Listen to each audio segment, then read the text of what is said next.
Hello friend, TP study में आपका स्वागत है। आज हम देखेंगे नगरीय निकाय से संबंधित कुछ महत्वपूर्ण एमसीक्यू। यदि आप हमारे चैनल में नए हैं तो हमारे चैनल को सब्सक्राइब करें, साथ ही बेल आइकन को प्रेस करें ताकि ऐसे ही एमसीक्यू वीडियो आपको मिलती रहे। चलिए देखते हैं आज का प्रश्न। प्रश्न नंबर पहला, छत्तीसगढ़ राज्य में नगरीय निकायों का प्रशासकीय विभाग कौन है? देख लेते हैं जो छत्तीसगढ़ राज्य में नगरीय निकाय होती है उसकी प्रशासकीय विभाग कौन होती है उसको देखते हैं। इसका ऑप्शन ए निगम कार्यालय, ऑप्शन बी जिला प्रशासन, ऑप्शन सी नगरीय प्रशासन एवं विकास विभाग, ऑप्शन डी स्थानीय शासन संस्थान। इसका आंसर हो जाएगा ऑप्शन नंबर सी नगरीय प्रशासन एवं विकास विभाग। अगला देखते हैं प्रश्न नंबर दूसरा, देखते हैं क्या पूछा गया है।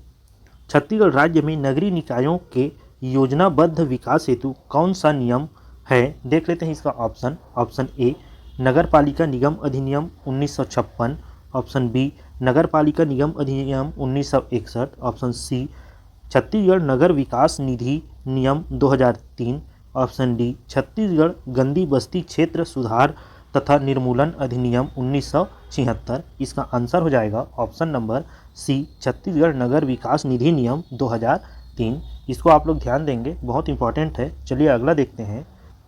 प्रश्न नंबर तीसरा देख लेते हैं। संविधान के किस अनुच्छेद में नगर पालिका को परिभाषित किया गया है?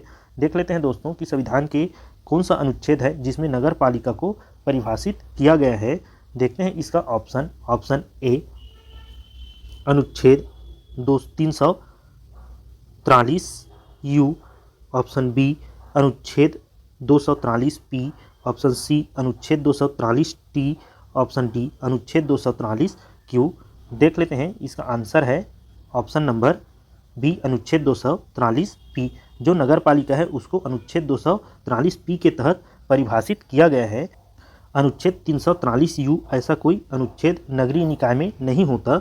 यहीं अगर हम लोग देखें जो अनुच्छेद 243 टी है उसमें क्या दिया गया है, तो अनुच्छेद 243 टी में दिया गया है स्थानों का आरक्षण, जबकि 243 क्यू में दिया गया है नगर पालिकाओं का गठन। इसको भी आप लोग ध्यान देंगे, बहुत इंपॉर्टेंट है, पेपर में ऐसा क्वेश्चन पूछा जाता है। चलिए अगला देखते हैं। प्रश्न नंबर चौथा देख लेते हैं क्या है इसमें। छत्तीसगढ़ में नगरों के प्रशासन के लिए निम्नलिखित में से कौन सा स्थानीय शासन संस्था का गठन नहीं किया गया है? देख लेते हैं इसका ऑप्शन ए नगर पालिका निगम, ऑप्शन बी नगर पालिका परिषद, ऑप्शन सी नगर इम्प्रूवमेंट ट्रस्ट, ऑप्शन डी नगर पंचायत, ऑप्शन ई इनमें से कोई नहीं। इसका आंसर हो जाएगा ऑप्शन नंबर सी नगर इम्प्रूवमेंट ट्रस्ट। इसको आप लोग ध्यान देंगे, जो नगरीय जो प्रशासन है उसमें नगर इम्प्रूवमेंट ट्रस्ट को शामिल नहीं किया गया है, जबकि नगर पालिका निगम, नगर पालिका परिषद और नगर पंचायत ये तीनों मिलके नगरीय प्रशासन बना है। इसको आप लोग ध्यान देंगे, बहुत इंपॉर्टेंट है। चलिए अगला देखते हैं। प्रश्न नंबर पाँचवा देख लेते हैं। भारत के संविधान के किस अनुच्छेद के अंतर्गत जिला योजना समिति अस्तित्व में आई? देखते हैं इसका ऑप्शन ए अनुच्छेद 243 जेड डी, ऑप्शन बी अनुच्छेद 243 जेड ई, ऑप्शन सी अनुच्छेद 244 जेड डी, ऑप्शन डी अनुच्छेद 242 जेड डी। इसका आंसर हो जाएगा ऑप्शन नंबर ए अनुच्छेद 243 जेड डी। जो अनुच्छेद 243 जेड डी है उसी में जिला योजना समिति बताया गया है। इसको आप लोग ध्यान देंगे। यह 74वें संविधान संशोधन 1992 नगरीय निकाय के अंतर्गत आता है, तो इसको आप लोग ध्यान देंगे। यहीं हम लोग देखें 243 जेड ई में क्या बोला है, तो इसमें बोला है महानगर योजना समिति, तो इसको अभी आप लोग ध्यान देंगे। ऐसा कोई अनुच्छेद नहीं है नगरीय निकाय में सी और डी की जैसा, तो इसको भी आप लोग ध्यान देंगे, बहुत इंपॉर्टेंट है। चलिए अगला देखते हैं। प्रश्न नंबर छठवां देख लेते हैं। निम्न में से कौन सा संविधान संशोधन अधिनियम महानगरीय योजना समिति के गठन का उपबंध करता है? देख लेते हैं इसका ऑप्शन ए 42वां संविधान संशोधन अधिनियम, ऑप्शन बी 44वां संविधान संशोधन अधिनियम, ऑप्शन सी 73वां संविधान संशोधन अधिनियम, ऑप्शन डी 74वां संविधान संशोधन अधिनियम। इसका आंसर हो जाएगा ऑप्शन नंबर डी 74वां संविधान संशोधन अधिनियम। देखिए दोस्तों, 74वां संविधान संशोधन अधिनियम 1992 के तहत नगरीय निकाय का गठन किया गया है, जिसके अंतर्गत महानगरीय योजना समिति का भी गठन किया गया है, जिसको अनुच्छेद 243 जेड ई के अंतर्गत रखा गया है। तो ये बहुत इंपॉर्टेंट है, इसको ध्यान देंगे आप लोग। यहीं अगर हम लोग देखें तो जो 73वां संविधान संशोधन है वह पंचायती राज से संबंधित है दोस्तों, तो इसको भी आप लोग ध्यान देंगे, बहुत इंपॉर्टेंट है। चलिए अगला देखते हैं। प्रश्न नंबर 7वां देखते हैं। सूची 1 को सूची 2 से सुमेलित कीजिए तथा नीचे दिए गए कूटों की सहायता से सही उत्तर का चयन कीजिए।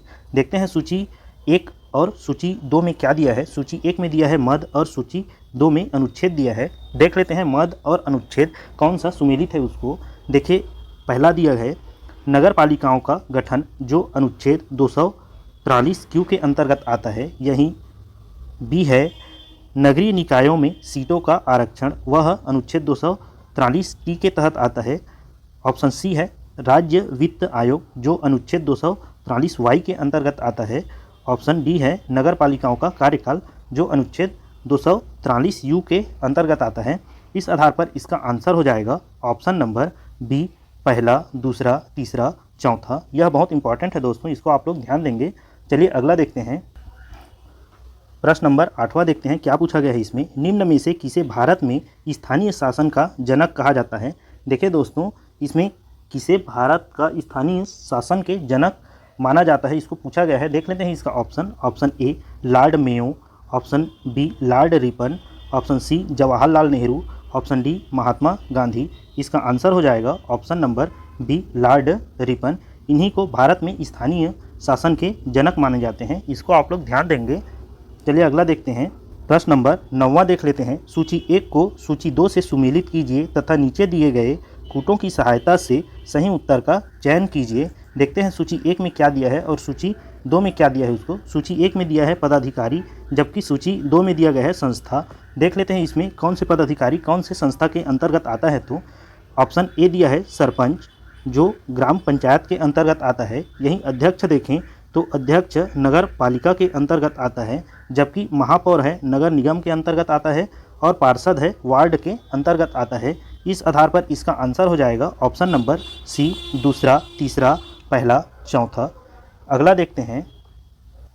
प्रश्न नंबर 10वां देखते हैं। निम्नलिखित में से कौन सी जोड़ी स्थानीय शासन संस्थाएं एवं उनके कार्यकारी अधिकारी सुमेलित नहीं हैं। देख लेते हैं इसका ऑप्शन कि कौन सा सुमेलित नहीं है उसको। देखते हैं ऑप्शन ए नगर निगम में आयुक्त और बी जिला पंचायत में अपर कलेक्टर, ऑप्शन सी नगर पालिका में मुख्य नगर पालिका अधिकारी, ऑप्शन डी ग्राम पंचायत में पंचायत सचिव। इसका आंसर हो जाएगा ऑप्शन नंबर बी जिला पंचायत अपर कलेक्टर। यही सुमेलित नहीं है।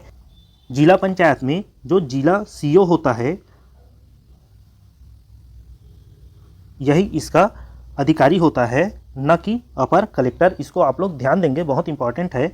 अगला देखते हैं। प्रश्न नंबर 11वां देख लेते हैं क्या पूछा गया है। नगरीय निकायों के विषय में सही क्या है। देख लेते हैं इसका ऑप्शन। ऑप्शन पहला ये गैर कृषि कार्यों में संलग्न रहते हैं। ऑप्शन दूसरा ये सांविधिक निकाय होते हैं। ऑप्शन तीसरा ये राज्य सरकार द्वारा नियंत्रित होते हैं। ऑप्शन चौथा इन्हें करारोपण का अधिकार होता है। इसका आंसर हो जाएगा ऑप्शन नंबर डी, पहला, दूसरा, तीसरा, चौथा। अगला देखते हैं। प्रश्न नंबर 12वां देख लेते हैं क्या पूछा गया है इसमें। सही क्या है। पहला किसी लघुत्तर नगरीय क्षेत्र के लिए नगर पालिका परिषद का गठन किया जाता है। ऑप्शन दूसरा किसी ग्रामीण क्षेत्र से नगरीय क्षेत्र में संक्रमणगत के लिए नगर पालिका परिषद का गठन किया जाता है। ऑप्शन तीसरा किसी लघुत्तर नगरीय क्षेत्र के लिए नगर पंचायत का गठन किया जाता है। ऑप्शन चौथा किसी ग्रामीण क्षेत्र में नगरीय क्षेत्र के संक्रमणगत क्षेत्र के लिए नगर पंचायत का गठन किया जाता है। इसका आंसर हो जाएगा ऑप्शन नंबर सी, पहला, चौथा। जो पहला है और चौथा है वही सही है, बाकी दोनों गलत है। इसको आप लोग ध्यान देंगे, बहुत इंपॉर्टेंट है। चलिए अगला देखते हैं। प्रश्न नंबर 13वां देख लेते हैं। संविधान के 74वां संशोधन अधिनियम 1992 में निम्न में से किसका प्रावधान किया गया है। देख लेते हैं इसका ऑप्शन। ऑप्शन पहला नगर पालिका समितियां, ऑप्शन दूसरा वार्ड समितियां, ऑप्शन तीसरा महानगर आयोजना समिति, ऑप्शन चौथा जिला आयोजना समिति। इसका आंसर हो जाएगा ऑप्शन नंबर बी, पहला, दूसरा, तीसरा, चौथा। जो 74वां संविधान संशोधन अधिनियम 1992 है नगरीय निकाय से संबंधित है, जिसमें नगर पालिका समिति, वार्ड समिति, महानगर आयोजना समिति, जिला आयोजना समिति का गठन किया गया है। इसको आप लोग ध्यान देंगे, बहुत इंपॉर्टेंट है। यही अगर हम लोग देखें कि ये सभी कौन कौन सा अनुच्छेद के अंतर्गत आता है, तो यह 243 इसके अंतर्गत आता है वार्ड समिति, जबकि महानगर योजना समिति आता है 243 जेड ई के अंतर्गत, और जिला योजना समिति आता है 243 जेड डी के अंतर्गत। तो इसको आप लोग ध्यान देंगे, बहुत इंपॉर्टेंट है। चलिए अगला देखते हैं, प्रश्न नंबर 14 देख लेते हैं। मुख्य नगर पालिका अधिकारी के विषय में सही क्या है, देखते हैं इसका ऑप्शन। ऑप्शन पहला, वह नगर पालिका परिषद का कार्यपालन अधिकारी होता है। ऑप्शन दूसरा, वह परिषद की प्रत्येक बैठक में उपस्थित रहता है।